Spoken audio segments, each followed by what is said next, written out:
गांधारी भगवान शिव की परम भक्त थी।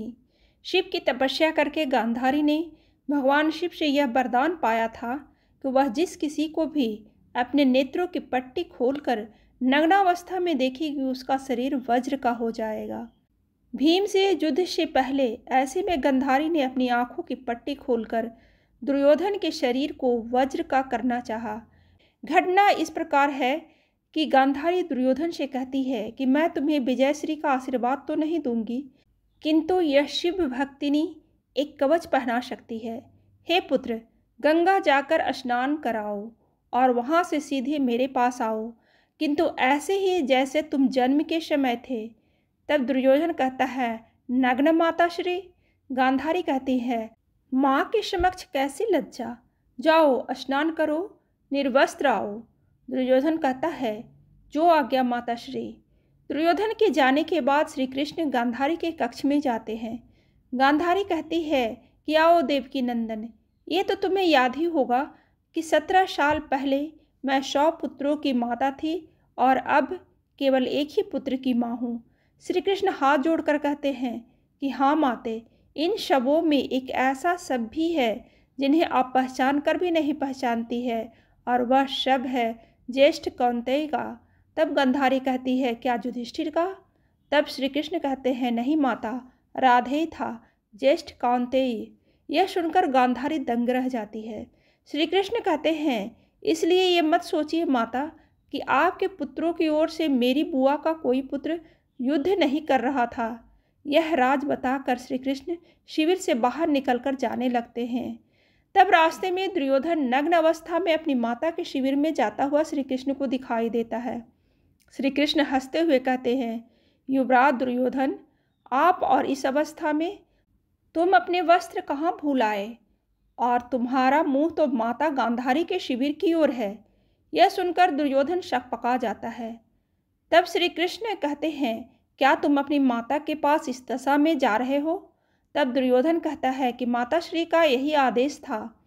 तब श्री कृष्ण कहते हैं, किंतु वो तुम्हारी माता है, उन्होंने अनेक बार तुम्हें गोदी में लिया है। तुम तो पुत्र हो, लेकिन अब एक वयस्क पुत्र हो, और कोई वयस्क अपनी माता के सामने पूर्ण नग्न नहीं जाता युवराज। भरत वंश की तो ये परंपरा नहीं है।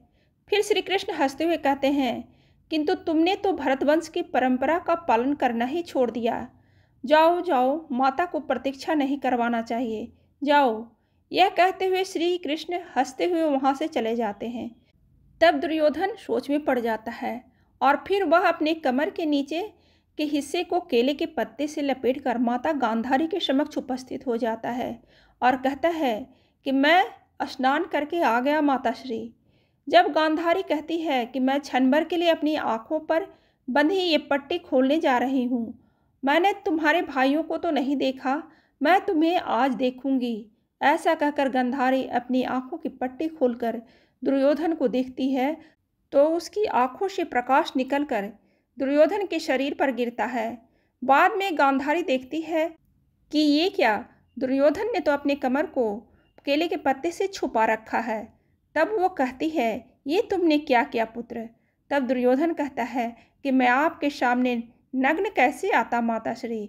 तब गांधारी कहती है, किंतु मैंने तो तुम्हें यही आदेश दिया था। दुखी होकर वह पुनः अपनी आंखों की पट्टी बांध लेती है। फिर वह कहती है, तुम्हारे शरीर का वह भाग जिस पर मेरी दृष्टि नहीं पड़ी दुर्बल रह गया पुत्र, शरीर का शेष भाग वज्र का हो गया। यदि तुम बड़ों का आदेश मानने की परंपरा भूले न होते तो अजय हो गए होते पुत्र। यह सुनकर दुर्योधन कहता है कि मैं तो ये केले के पत्ते को हटा देता हूँ माताश्री।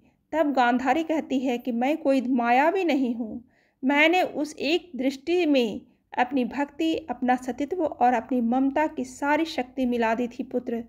तब दुर्योधन कहता है कि आप चिंता न करें माताश्री, मैं कल भीम से गदा युद्ध करूंगा और गदा युद्ध के नियम के अनुसार कमर के नीचे प्रहार करना वर्जित है।